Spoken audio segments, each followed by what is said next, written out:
अगर आपको मेडिटेशन और हेल्थ की बातों को अच्छी रीति समझना है तो यूट्यूब चैनल है शिव शक्ति मेडिटेशन बीके कुसुम, फिर सब्सक्राइब करेंगे और जो लक्ष्मी नारायण का आइकॉन है उस पर टच करेंगे तो हमारी चैनल खुल जाएगी। वहाँ प्लेलिस्ट में आपको सब कुछ ग्रुप वाइज मिलेगा। साथ साथ लाइक शेयर और कमेंट भी कीजिए, इससे आपका दुआ का खाता बढ़ेगा, बुद्धि का ताला खुलेगा और आप जल्दी जल्दी आगे बढ़ सकोगे। ओम शांति।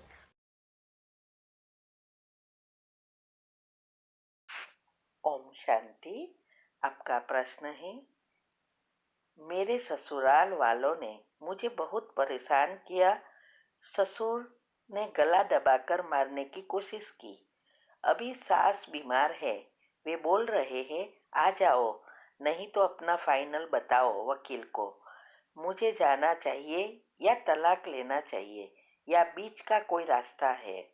मेरा योग अभी भी नहीं लगता, लेकिन यहाँ रही तो वो भी हो जाएगा। मुझे जीने की उम्मीद बड़ी है।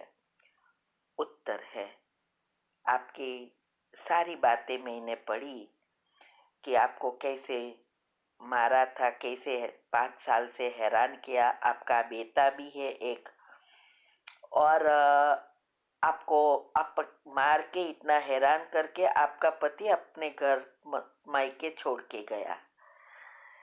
तो और आपको नहीं जाना है, लेकिन आपके पापा कहते हैं जाओ। मम्मी ना बोलती है। और आपको अपने पाँव पे खड़ा रहकर अपनी जिंदगी जीनी है। ये सब बातें मैंने पढ़ी। तो ये सब पढ़ उससे इस आपकी बातों से ऐसा लगता है कि आपने जो सोचा है वो सबसे श्रेष्ठ है, अपने पाँव पे खड़ा रहना। तो आप आगे भी बढ़ सकेगी और ज्ञान में भी बढ़ सकेगी, आपका कॉन्फिडेंस बढ़ेगा। और दूसरा आपने पूछा था कि मुझे आपने वकील नहीं रखा और डिवोर्स का फाइल नहीं किया था। तो देखो, पहली मिस्टेक तो आपने ये की, आपको जब ये छोड़ के गया तो आपको एटलीस्ट एफआरआई लिखवानी थी, वो नहीं लिखवाई है।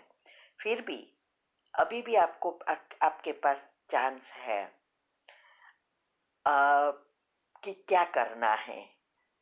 तो अगर मैं होती या मेरी बेटी होती तो मैं उसको ऐसे नर्क में जाने नहीं देती हूँ, क्योंकि आपने 5 साल से और ही पाप कर्म कितने बनाए हुए हैं। और अगर आप गई, फिर से नर्क बनेगा और फिर आप नए पाप कर्म बनाएंगे और आपके बच्चे के भी पाप कर्म बनेंगे इसके वातावरण से।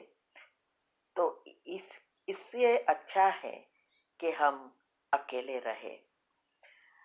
तो बात रही आपकी आर्थिक स्थिति की और डिवोर्स की, तो देखो अभी उसको वो लोग को जरूरत है।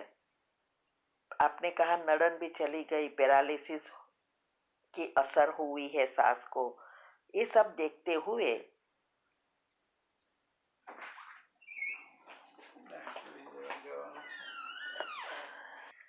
हाँ, तो फिर आपको हाँ उसकी गरज है, अभी जरूरत पड़ी है।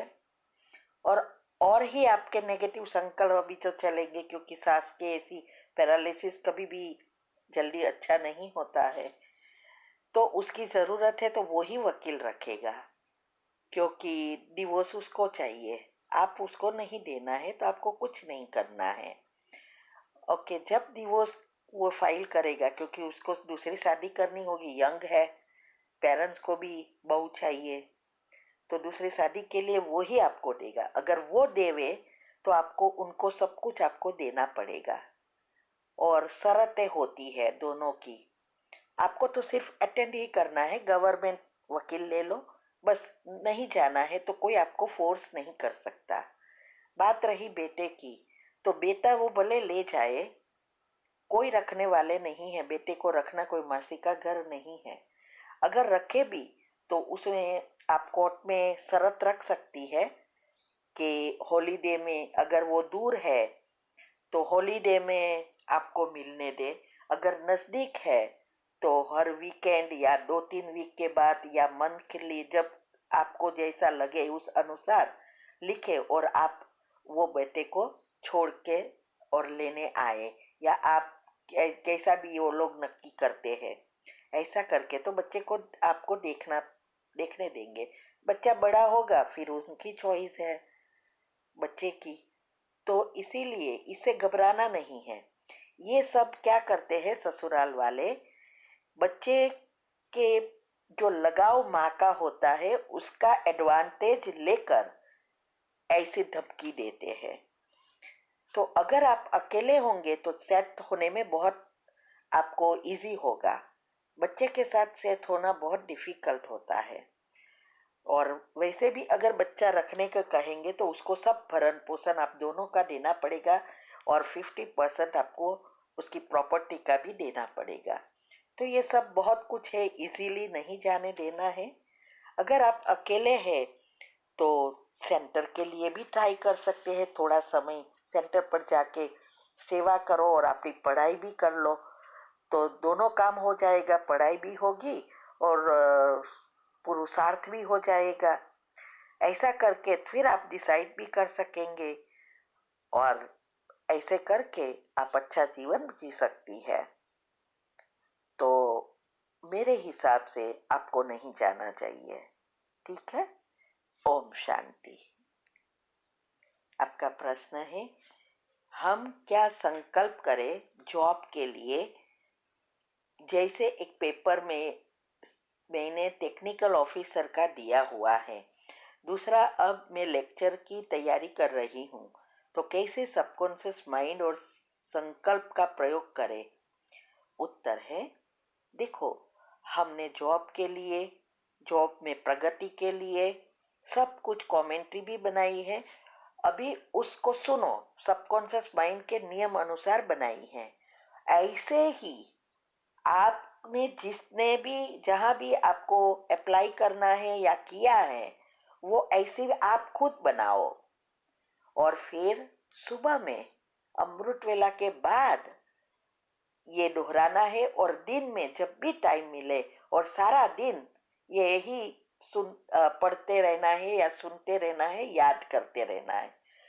और दिनचर्या ग्रुप में सुबह में 5 मिनट की जो कमेंट्री आती है उसके बाद 21 बार जो आपको जॉब चाहिए वो मिल गई है। अगर आप टेक्निकल ऑफिसर की दिया है तो उसके बारे में सोच सकते हैं कि मुझे ये नौकरी मिल गई है। रात को भी यही सोचते सोचते सो जाओ। और योग की प्रयोग की विधि और सबकॉन्शियस माइंड के 10 नियम वो हमारी यूट्यूब चैनल पर प्लेलिस्ट में आप जाएंगे तो योग के प्रयोग के विभाग में आपको ये डिटेल मिलेगी। उस अनुसार आप करेंगे तो जरूर जरूर सफलता मिलेगी, ठीक है।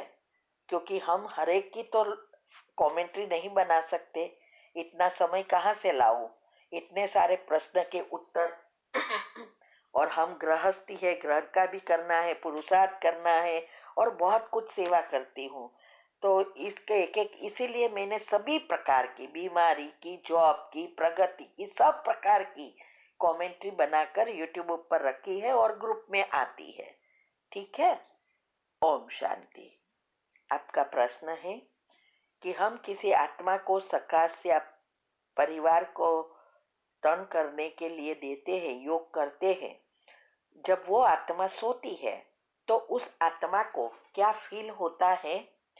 उत्तर है, नहीं, उस आत्मा को कोई फीलिंग नहीं होगी, लेकिन उसके सबकॉन्शियस माइंड में जाएगा तो वो छपते छपते छपते आपको जो चाहिए उसका लेयर बनेगा और उसके संस्कार बनते जाएंगे। और वो सारा डिपेंड करता है आपके कितनी पॉजिटिविटी उस आत्माओं के प्रति दिन भर में रहती है, कितने कर्म आप हिसाब किताब चुकतू करते हैं, ये सब बातें कर पर निर्भर होता है। बाकी आत्मा को ऐसे कोई फीलिंग नहीं आती है, लेकिन समय पर वो बदलती जाती है, वो हम रियलाइज कर सकते हैं। देखो, हमें भी पहले सपोर्ट नहीं मिलता था ना, कितना हैरान किया। अभी हर बात में सहयोग करते हैं। तो ये है योग के प्रयोग का असर।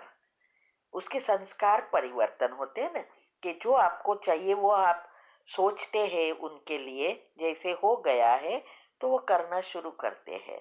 ठीक है। ओम शांति।